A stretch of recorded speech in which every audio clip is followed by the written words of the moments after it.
I heard Cenk Uyger. I know you used to work at Young Turks, and I heard him on like a few podcasts. And to be honest, he didn't seem like that crazy to me. You know what I mean? And I was and I know you have a big seem crazy. That's what I'm saying. Like, was it just charming. Was this like his new brand change where he's like, I'm going to be sort of normal, and that's what's going on? Because I know you have I've actually heard you because his audience fucking left him. That's why. And so now he's trying to pretend he's Jimmy Dore light.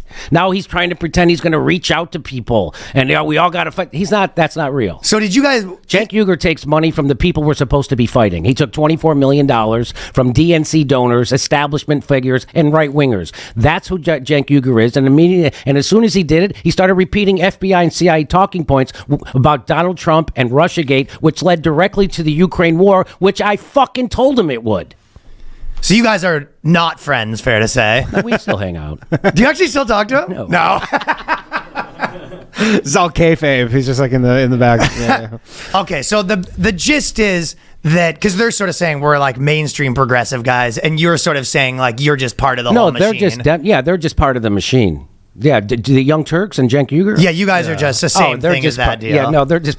He's literally... He's the machine. They gave him a show. They have a channel on YouTube TV. It's fucking crazy. I have it. I'm like, why are you guys on here? He's on YouTube TV. You think he's anti-establishment? Yeah, YouTube owned by Google. Google, which is the most richest company in the history of the world, in bed with the CIA and military-industrial complex, and that's who's sponsoring his TV show. Yeah, like they have their own channel, like a 24-hour Young Turks on YouTube. Okay. YouTube fucking censors me. With the Young Turks, they put them on their TV network. Do you see the difference? Them a channel. Do you see the difference? If they would have been against censorship, the Young Turks, which you're supposed to be as a progressive, which if they would have been against the Ukraine war, which you're supposed to be, they would have been against the Syrian war, which you're supposed to be as a progressive. If they would have fucking been against anything or Russiagate, if they would have not repeated, they would not have gotten that TV channel, and they would not have gotten that $24 million.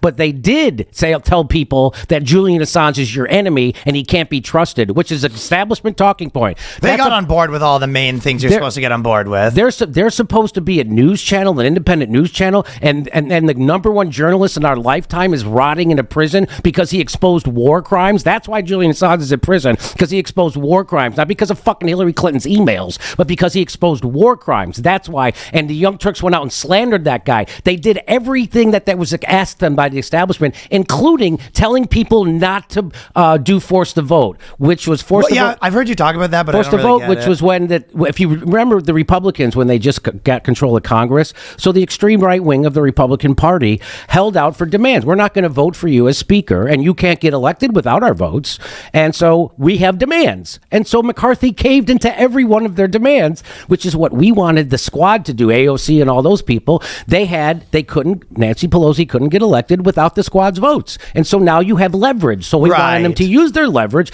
And the thing that we decided on that they should ask for was a vote on Medicare for all, because we're in the middle of a pandemic. And everybody on the left had agreed that getting a vote on Medicare for all was the goal. For decades, everybody agreed on it. So it was like an actionable thing. So this is like, hey, this isn't controversial.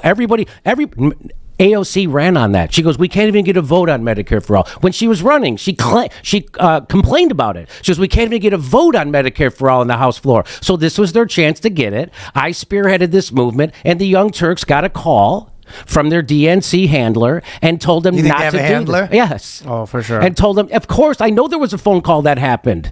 I know this. And so they got a phone call, and they immediately went against. At first, he was for it. Cenk Uyger was like, this is the greatest idea. Of course we should hold him accountable.